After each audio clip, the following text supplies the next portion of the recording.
Hello, good morning, everyone. Welcome to the ITRL Breakfast Seminar. Today we will discussing a bit about driverless buses, or maybe not driverless buses, at least the views of the driver today. Before we start, I'm just gonna give you a short introduction and a bit of a rules that we have regarding these seminars. First of all, please keep your microphones muted until you wish to speak. And if you wish to speak, please use the raise hand feature, and I will just give you the word if it's suitable at that time. You can also at all times use the chat feature on Zoom to post your questions or discuss things with other participants as well. And please keep your camera turned off until you are given the word to speak as well. If you have any technical questions, please use the phone number or email down to your left on the screen. And just before we start, just a short notice on upcoming seminars. We will be discussing the imagination, implementation, and implication of driverless trucks on our next seminar, which is in a month. So if you're interested in that, please check out itrl.kth.se and click forward to seminars as well. So today will be on the bus drivers' views on the self-driving buses. And I came across this article, I think it was about a month ago, and read it, and I thought it was really interesting the way Alexander had actually talked to people who were on these buses a lot and who had the views of a bus driver and what they actually do. And I think that this is a nice understanding and I think a critical view of what we anticipate that these like so-called self-driving technology would actually be capable of on the capabilities that we might require. That there are a lot of things that drivers do today that if we're going to have some sort of self-driving technology, we have to solve this in some way, or at least live with that not all current features of a bus driver won't be met in the future. So Alexander will today be talking a bit about the bus driver's perspectives. We will, after this introduction, Alexander will speak for about a half an hour and then we will have a discussion section from 9:05 until 9:25. If you have any questions, if there's something that you clearly don't understand in Alexander's presentation, please use the raise hand feature or the chat. But if you have a more discussion related topics, please save that for the end. Yeah, so that's about today's schedule. I'm gonna hand over to Alexander. Welcome, Alexander.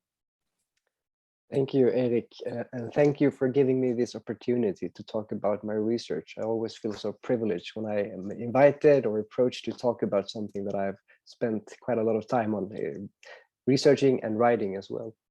So I'm very happy to be here.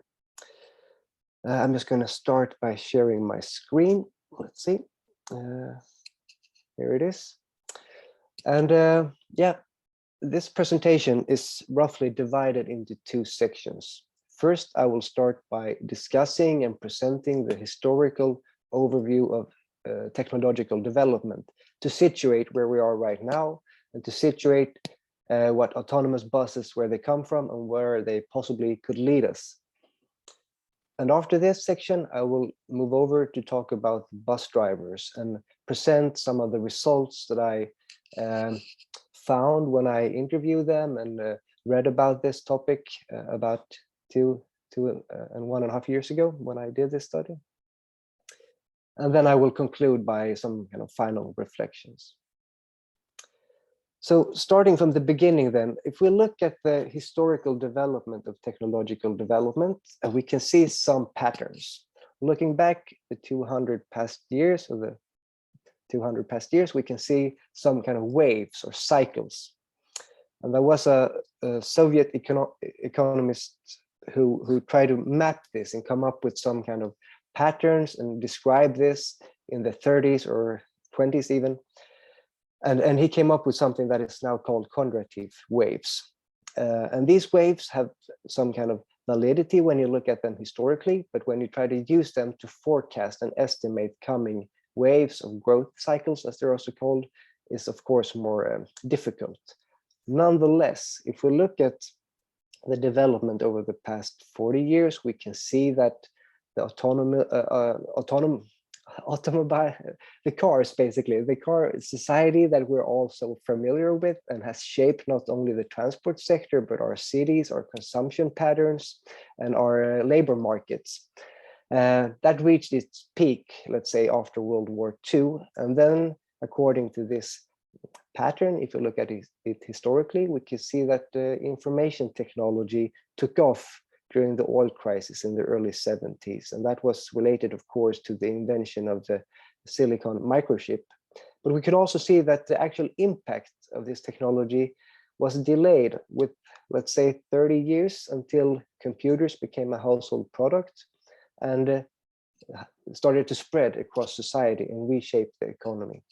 And if we're going to believe this long wave development, we are now approaching a sixth wave, which is built upon and drawing upon smart technologies, artificial intelligence, digitalization, and autonomous systems. And all this is also happening in a context where there is a global awareness about sustainability. So a lot of these technologies are also targeting renewable energies and sustainable transport.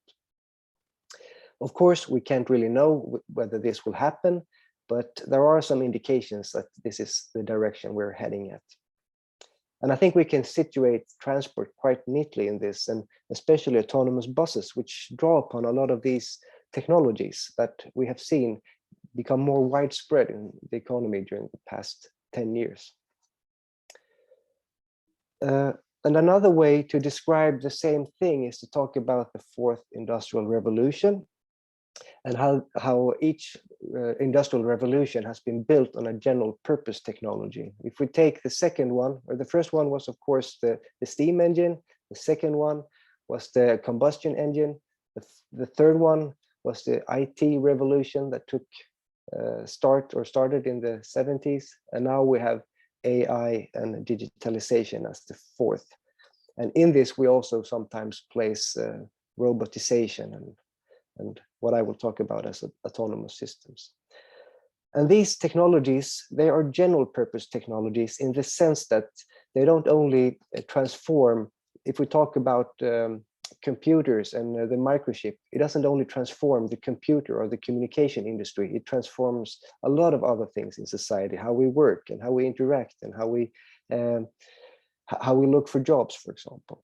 So these are general. They might start in one leading sector, but then they spread out. And the diffusion of the technology takes quite some time. There are estimations or kind of historical analysis of this, saying that the spread of a new technology takes roughly between 30 and 40 years. And then you can see that other sectors in the economy have picked up this technology and integrated it into their businesses. And one example of this, which I sometimes refer to, is apps. Public transport wasn't the first sector that developed apps for searching for trips or buying tickets. But once the apps had been around for a while, public transport saw that this is something that public transport sector can use, first to search for trips and then to purchase tickets. And now they're integrated in one and the same app in many regions. But this took some time, and public transport weren't the first sector to do this. They followed when they saw that the knowledge about this technology has spread and the cost has lowered. And then they started to think about how to integrate it in their operations. And once these technologies spread across the sectors or the economy, they also reshape work and labor relations. Because a lot of work and occupations are built around the knowledge of a certain technology. And once that technology is changing or shifting or being abandoned for another technology, those also shape the labor relations and the labor market at large to some extent. And there have been estimations by McKinsey in a report that was quite debated in 2017 that in Europe alone, 62 million jobs will disappear because of automation. And of course, these estimations are difficult to check and to validate, but there might be some truth in this estimation that the labor relations and jobs will disappear. And also in the literature discussing general purpose technology, how they develop, how they spread across the economy, and how they reshape labor relations, there is also discussion about the impacts on politics and social mobilization. This is, of course, not something I'm going very deeply into in this presentation or in the paper which this presentation is based on, but I just want to mention that when work is reshaped and labor relations also change, for example, new technology makes people unemployed, the economic security of these laborers can become very acute, and they start looking for political alternatives that will kind of safeguard their economic position. So there is this thesis, let's call it, between general purpose technology, how they reshape the economy, and the impacts on politics and social mobilization. And the thing is, on a long-term perspective, these general purpose technology, they can trigger growth waves, as we saw on the previous diagram. But on the short term, they can have severe impacts for workers. And that's also why they start looking for perhaps alternative political ideas that can secure their economic safety. And then I want to move over to autonomous buses or autonomous vehicles. What I've said so far is kind of a general development when it comes to technological change and situate where we are right now in this historical development. And as I showed on the first picture, there was a diagram saying that we are approaching the 6th conjunctive wave or cycle, which would trigger a new kind of growth or accumulation wave. Whether this is the case is difficult to know, but there are many indications that we are already or at the start of such a wave. And then I was curious, but what does all this mean, or what are the impacts of this for autonomous buses and the public transport sector, which is a sector I've been studying for roughly 5-6 years in various ways. And my research in public transport is mainly focused on collaboration between public, of course, the PTAs, the public transport authorities, but also the bus companies and the municipalities. So my research has been kind of looking into the collaborative arrangements between these different organizations. And that's also what I was interested in when I looked at autonomous buses to begin with. But quite soon I realized that there were quite a lot of other things going on here, especially when it came to the labor relations and how this could possibly transform the work as a bus driver. And as you all know, the bus drivers are employed by bus companies, and the public transport authorities plan the public transport system. So there is still some form of collaboration in this, but this wasn't the main focus in this study. So my question was really, how does this new technology possibly impact the work for a bus driver? And what kind of new work tasks could emerge when there is a new technology? Could some of the things that we have seen historically also be seen in the case of autonomous buses? So those questions were informing my research. And theoretically, and kind of the previous literature that I draw upon are literature which looks at work and how work changed, because what I've described so far is kind of the general historical development of technological change. But when you look at specific sectors or workplaces, these technologies are translated. The way that apps are used in public transport differ from how apps are used when dating, I suppose, although I don't have any personal experience of that. But the thing is that the technologies, which are general, they are always translated in different sectors and organizations. And there is a literature looking into that, which I've tried to draw upon to enhance my understanding of these processes. And I started by asking, first I tried to enroll interviewees and people that I could talk to. So I try to approach, or I did approach the unions, not because I particularly wanted to know the perspective of the unions, but this was a way to get a kind of geographical spread across all of Sweden to gain access to these bus drivers. I could have just as well gone through the bus companies, but in this case, I decided to go through the unions. Because I wanted to get in contact and get in touch with bus drivers who had some insights possibly about the kind of development ahead, and perhaps some insights or knowledge about the strategic reflections that are happening right now in the sector.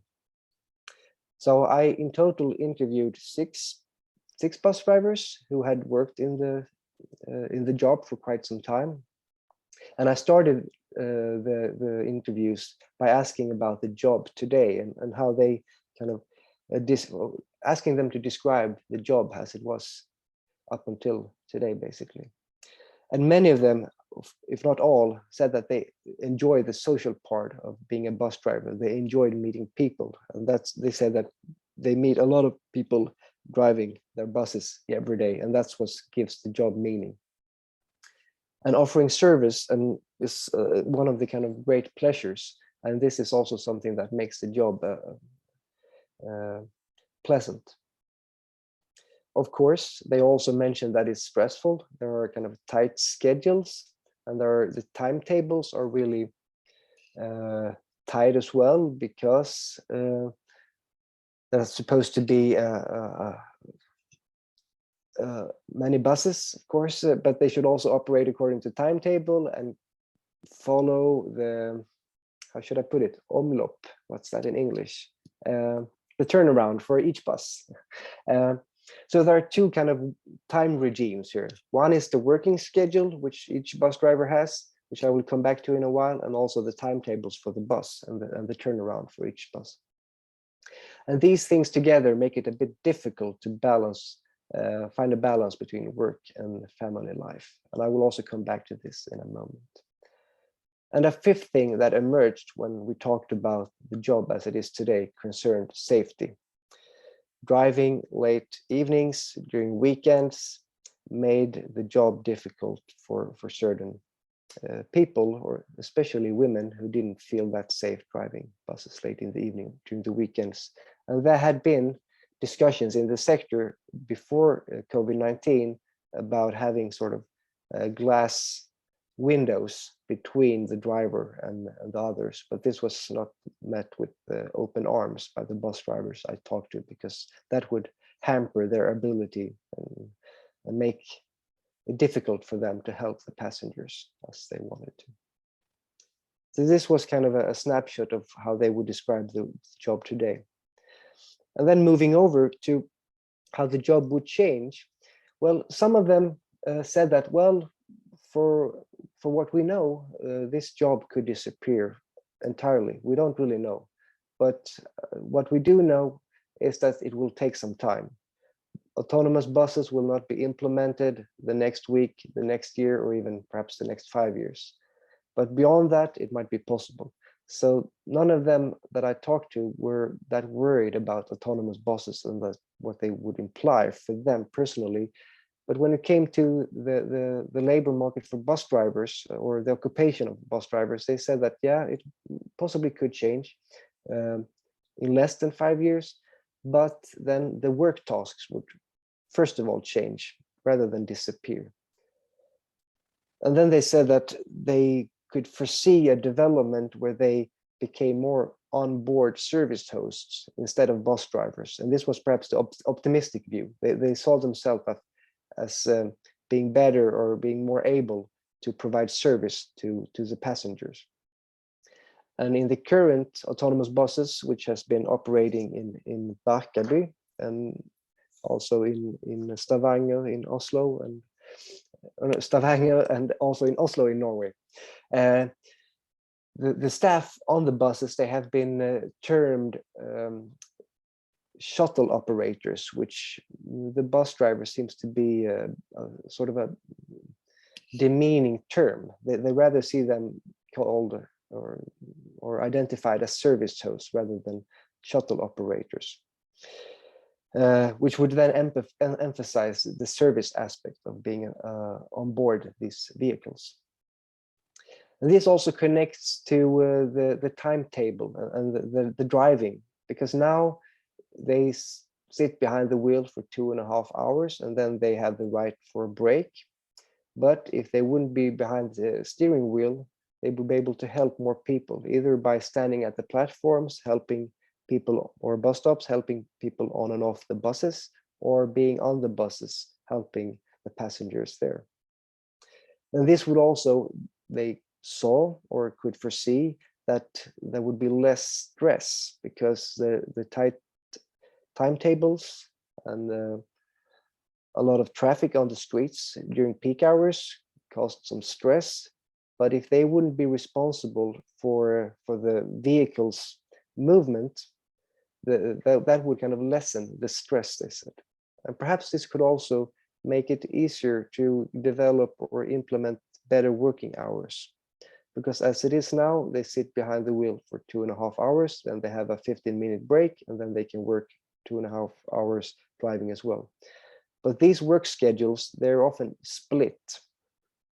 So for most bus drivers, the workday begins in the early morning, let's say around 6, and then they work for 3 hours or 2.5 hours, and then they have a break, and then they work for another hour, and then they have a long break during the middle of the day until the peak hour begins in the afternoon, again, around 3:30 until 6:30.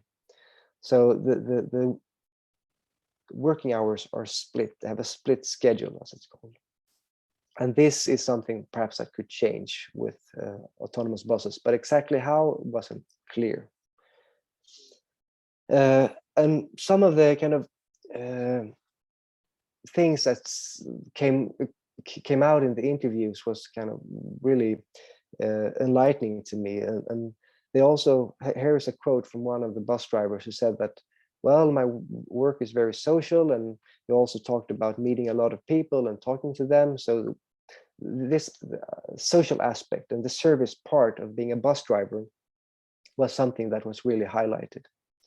And then the question, as this person is also raising, what would autonomous buses mean for us and for the work if we're not driving the bus anymore? Because the problems, as he saw it, was the low status of the job and the difficult working hours, combining work with the family life. And he couldn't really see the connection between autonomous buses and some of the problems that are raised in the market, or in the labor market as it is right now. And I also had some questions about what this new technology would mean in terms of gender, because bus driving is traditionally a male-dominated occupation. Around 15% are female. The rest, 75%, are male. And there have been kind of attempts to attract women to this occupation, but it is difficult. And it has to do with these split working schedules, which I mentioned before, starting work early in the morning, having a long break during the day where you're not work and not paid, and then working again in the afternoon or possibly late evening. And this makes work-life balance difficult. Having a family is actually difficult when you're a bus driver, because you can't really be part of the care work at home. Helping your kids with homework and so on can be difficult. So, and there, of course, women take the biggest load. So this is difficult to grapple with as it is now. And possibly the autonomous buses could change this, as I mentioned. Because it could be easier perhaps for women to work as onboard service hosts if that becomes the primary work task. And then they could help, just as well as men, passengers boarding, offboarding these autonomous buses. But then some of the bus drivers I spoke to said, but then again, you have the safety issue, not the safety of the passengers, but the safety of these onboard service hosts. women working on these or on the bus stops or platforms alone is not an ideal situation, they said, given how things are. So the idea of safety emerged also here. And another thing I asked about was ethnicity, because over the years we have seen that bus drivers not born in Sweden have, entered this occupation in 2005. 25% of everyone working as a bus driver were born outside Sweden. In 2016, 46% were born outside Sweden. So now it's roughly 50-50. But this was not something that was discussed much. When I asked them, they said, no, we haven't really thought so much about this. But then one or two said that, well, there are sort of low barriers to enter this occupation, because if you have been unemployed on a long-term basis, the Swedish unemployment agency, Arbetsförmedlingen, is willing to provide education for getting a bus driver's license. So the barriers are fairly low, but then again, the work is not seen as attractive, and it has a low status because of the split working hours. The people I interviewed told me. But again, this was not something that they had thought much about, and they said that with autonomous buses, we can't really see a big difference here. But if you look at the labor market at large, we can see that service work often requires quite good language skills and language knowledge, and this makes it difficult for people who are not born in Sweden to enter the labor market. Being a bus driver, of course, also requires knowledge in the Swedish language, but perhaps not to the same extent as other service jobs. So then the question is, will autonomous buses impact these entry barriers to this job to some extent? Really difficult to know, but there were some informed reflections by the people I talked to. And in the literature, of course, there is a discussion about manufacturing. It's easier for them to employ people who come from or are born in other countries, because they don't need the same language skills, because the work is not so service oriented. So there is a division here in the labor market, let's say. Sorry, Alexander, what does AF stand for? Yes, that's Arbetsförmedlingen, the Swedish unemployment agency. Okay. Sorry, I should have spelled that out. Thank you, Erik, for asking me to clarify that. And then moving on, the bus drivers I talked to, they also said that the seats where they sit and drive behind the steering wheel have become much more comfy over the years. So the work environment is quite okay, they said. They don't, I mean, it might be a bit tedious sometimes, and they might feel some pain in the neck and arms and so on, but overall the work environment was quite okay when sitting in the driver's seats. However, standing up all day in with these autonomous buses can be quite demanding when it comes to kind of pressures on your knees and legs. So this is something that has already emerged when looking at these test sites looking at this test site in Barkarby. I know the union there have been discussing this as well. And some of the interviewees I talked to, they also said it was a bit provoking to read about autonomous buses in the employee magazine, which their employer sends them once per month or every second month, because there they highlight and kind of display the work on autonomous buses. But then again, they find their own work to be deprioritized. So they felt there was a gap between what they read in the employee magazine and what they experienced in their own depot or garage, where they felt that everything was cut down. So they were a bit provoked by reading about this, and they saw this as the employee kind of clapping on their own shoulder, but again, not giving them very much kind of conditions or opportunities to develop the work and increase the status. And they also mentioned, these bus drivers, that the bus companies, they didn't really say much about the implications of autonomous buses for them as bus drivers? What would this mean in the future? Would it mean that they would be kind of re-educated or kind of get new work tasks, for example, as on-board service hosts, or would they be shuttle operators, which they are currently called, which they thought was a bit demeaning? So there were some kind of reflections about this, but they were a bit critical in not getting that much information from their employers regarding the implications of this. And then wrapping up, I have some concluding reflections, which are specific to public transport and the potential implication of autonomous buses, but they're also kind of wider. These implications are a bit wider for the entire economy. And many of the things that I talked about here and that I talked to these bus drivers about are of course very uncertain. And when things are uncertain, it's of course difficult to make forecasts. And this is not only something that is relevant for the public transport sector, but for many other sectors as well, which I'm sure you're fully aware of. But the horizon of these bus drivers was limited by the collective agreement. They were very focused on kind of safeguarding the rights that they had according to the collective agreement. So the actual implications of this technological change and a potentially new wave of growth, they couldn't really foresee, which is understandable. I mean, because they have so much things to take care of when it comes to looking after their collective agreement and making sure that their rights are not infringed on or anything.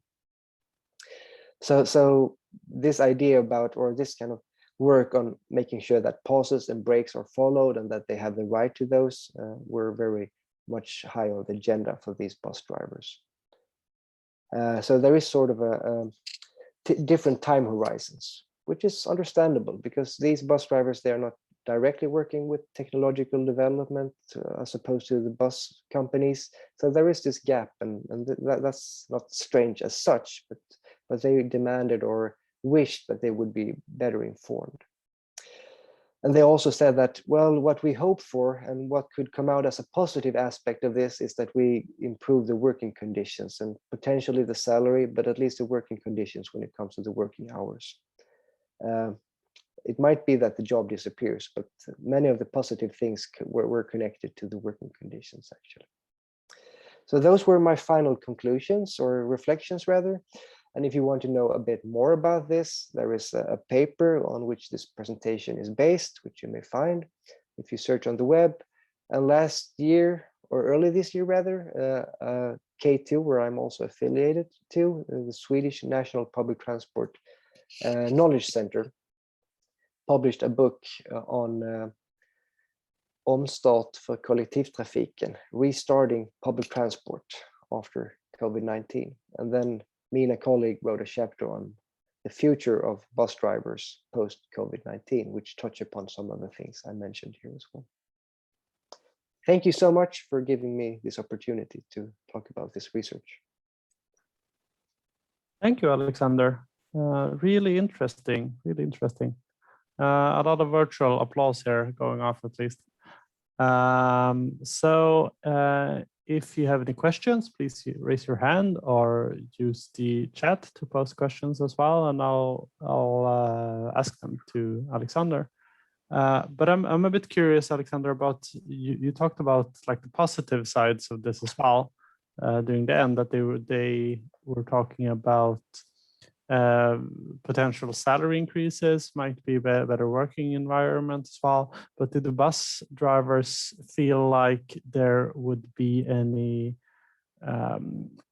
societal positive effects of these autonomous vehicles? Or that's a very good question, Erik. Not really.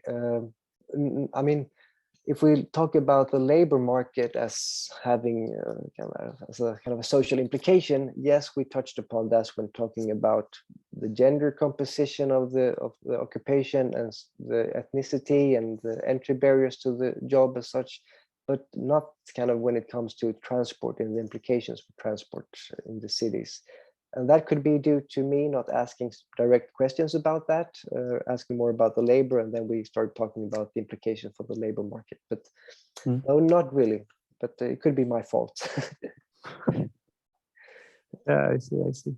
But do the hosts or like hosts or operators or drivers, or what do you want to call it? Do you?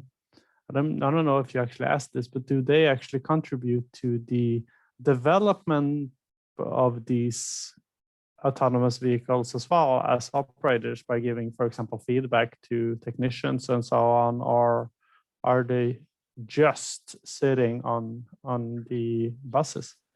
Yeah, no, they are very much involved in the development of these buses. Absolutely. So they are kind of involved in, let's say, the research and the development of these. And I know from the test site in Linköping, where VTI is involved, and from colleagues working there, that there is a group of shuttle operators who are very much involved in this and interviewed about their experience. And one of the things that came up there was that because the buses are quite erratic, they stop quite suddenly, and then there aren't many things to hold on to, and then they develop some kind of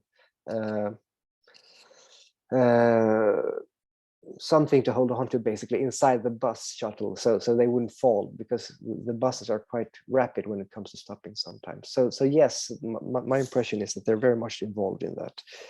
And the bus drivers I talked to, some of them had been involved in these tests, but most of them not. They were more kind of working on semi-strategic issues when it comes to their occupation. So yeah.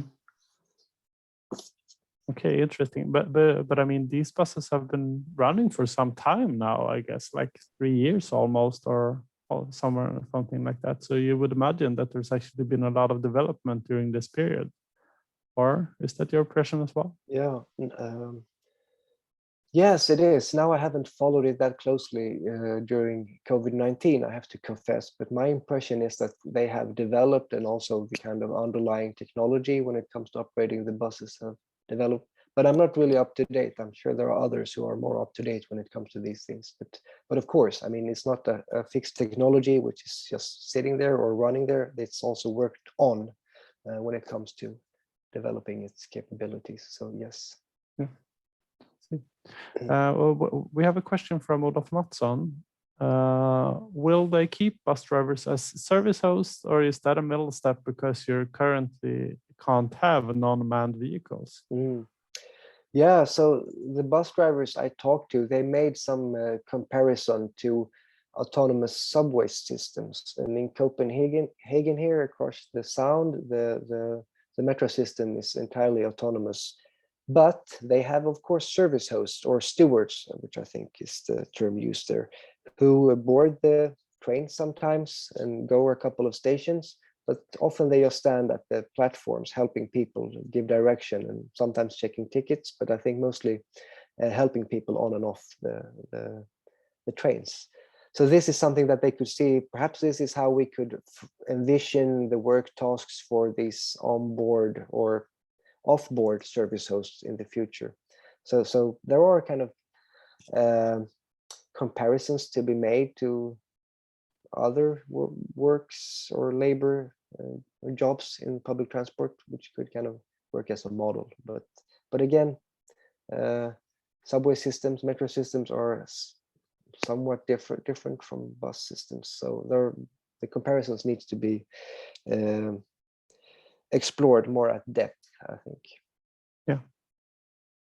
I guess then the bus drivers wouldn't be on the buses at all, maybe just standing at bus stops as well. Yeah, possibly, depending on how big or small these buses are. I mean, if we see bigger buses that are autonomous, it might be kind of interesting to have on board staff as well, helping them. And one issue which has emerged, or which was also talked about quite a lot when these were launched in Kista first and then in Järfälla, were the safety of the passengers. Do we have to have a staff on board to ensure the safety of these travelers, basically?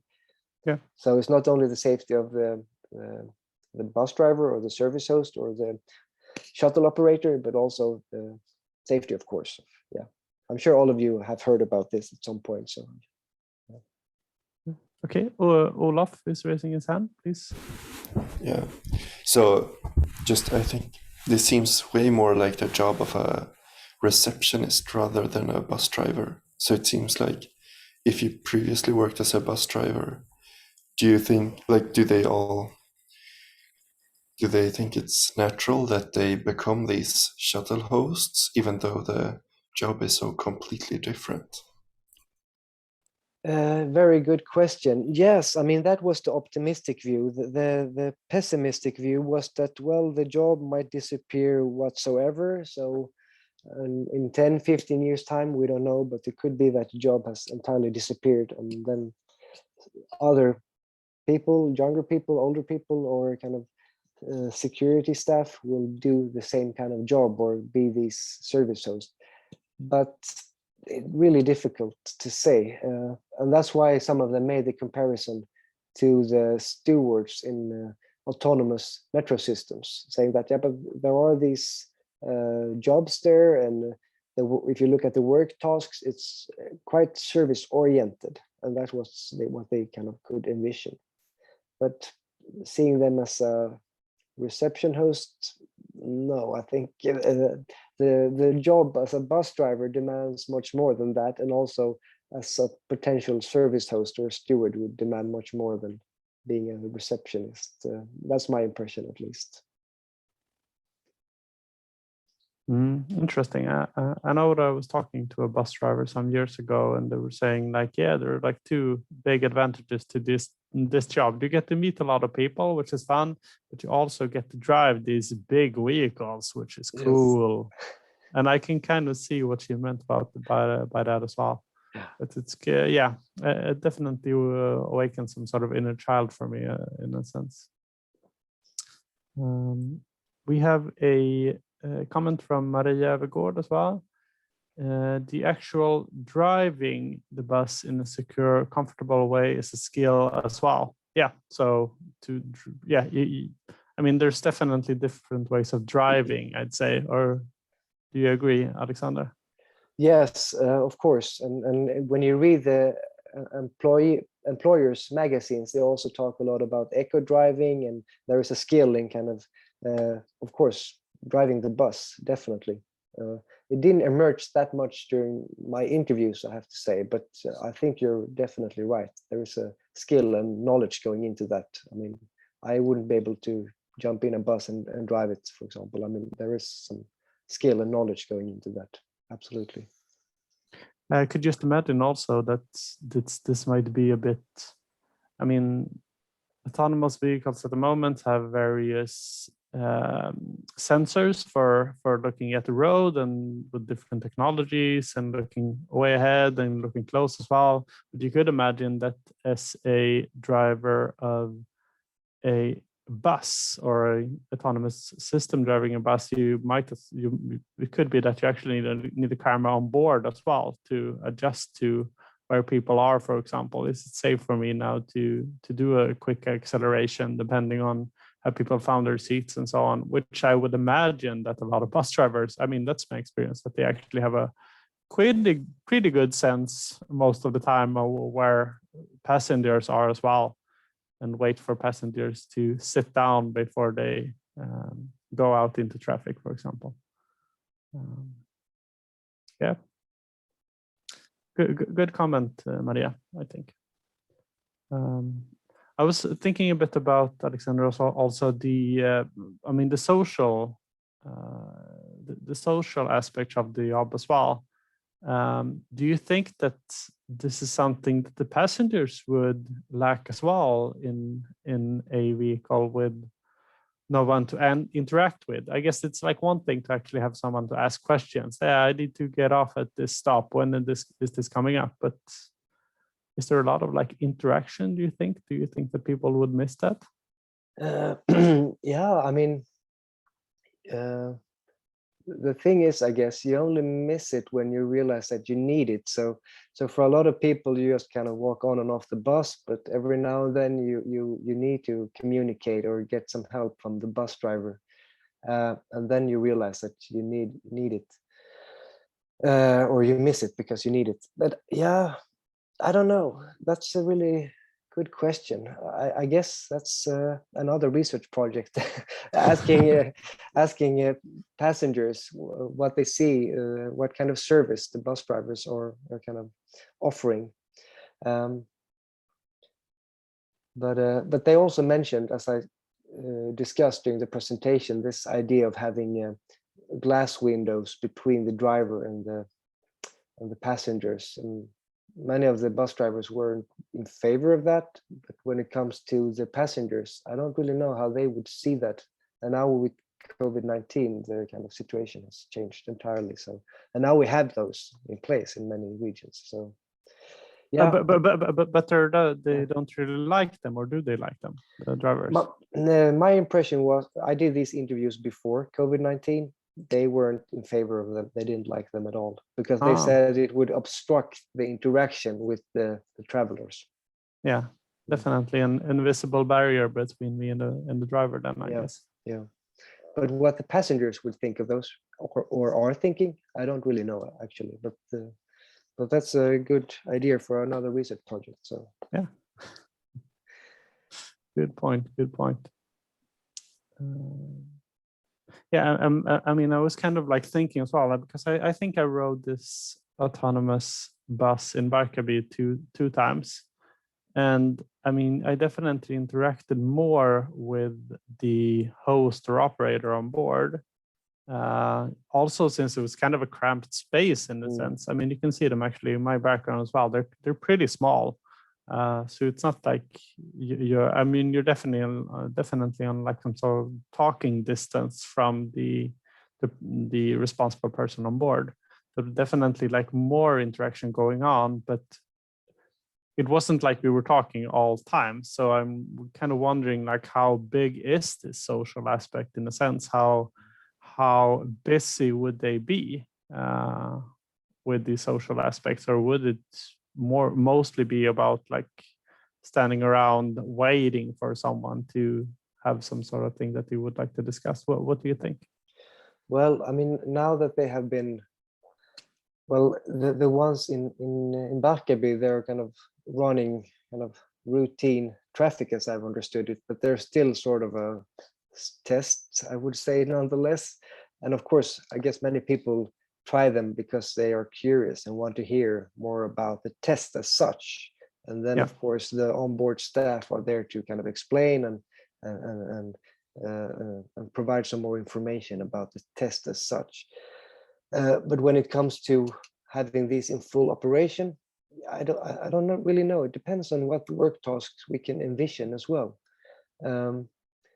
But some of this also links over to one thing which I didn't really touch upon during my presentation, and that is linked to the notion of productivity in public transport. Because as it is now, I mean, productivity is kind of slow, and two ways to improve productivity is to either have longer buses or making them run faster. But with autonomous buses, of course, there's an entirely new situation. And if you remove the onboard staff, you can increase the productivity. That is, move more passengers with less resources. So there is this kind of hope for increased productivity as well. But this, of course, moves beyond the social aspect to some extent. Yeah, I guess that's a pretty like narrow way of viewing productivity as well, to just look at the financial aspects. Because as you've been saying, like the bus driver actually fulfills quite a few different goals, I'd say, for the public transport system. That actually brings me to a question that I've been thinking about for some time regarding the role of public transport in general. Like what do we actually, why do we have public transport, and would those goals or reasons for having public transport change in some way with autonomous vehicles? Yeah, this study, which I presented here, was part of a larger project where we looked into those questions actually. And we did a lot of interviews with the public transport authorities, bus companies, and to some extent then also with the workers in this sector. And what we could find was that there is no clear vision when it comes to the development of public transport with these new technologies. And on the one hand, we have public transport as part of a bigger kind of system of transport, and mobility as a service and all that. And then on the other hand, you have the autonomous vehicles. So we see these two kind of technological trends, let's call it, that sort of impact public transport. And at that time, when we conducted that research project, a lot of focus was on mobility as a service, not so much an autonomous vehicle, unfortunately, although autonomous vehicles and buses were very much trialed in small-scale tests at that time.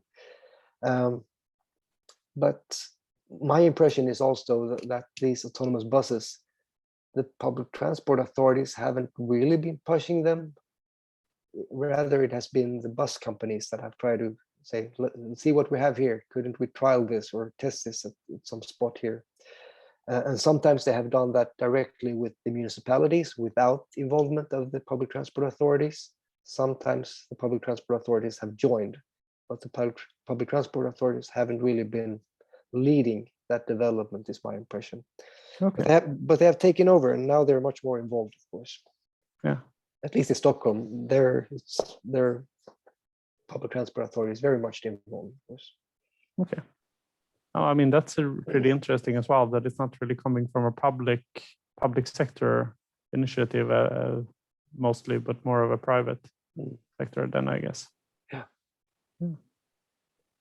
I think that's really interesting. And I think that maybe we should take that as a final conclusion to this seminar and maybe ask the question why a bit more, I think, in the future. I would like to thank Alexander for joining us and discussing this today. And thank you for all of those of you who have joined us. We will, as I said in the beginning, we have an upcoming seminar in about a month about trucks. It's autonomous trucks in Sweden. What will that actually mean? You can have a look at that at our webpage, itrl.kth.se, and sign up for that if that seems interesting. Otherwise, thank you for joining today. Yeah, and I'll see you next time.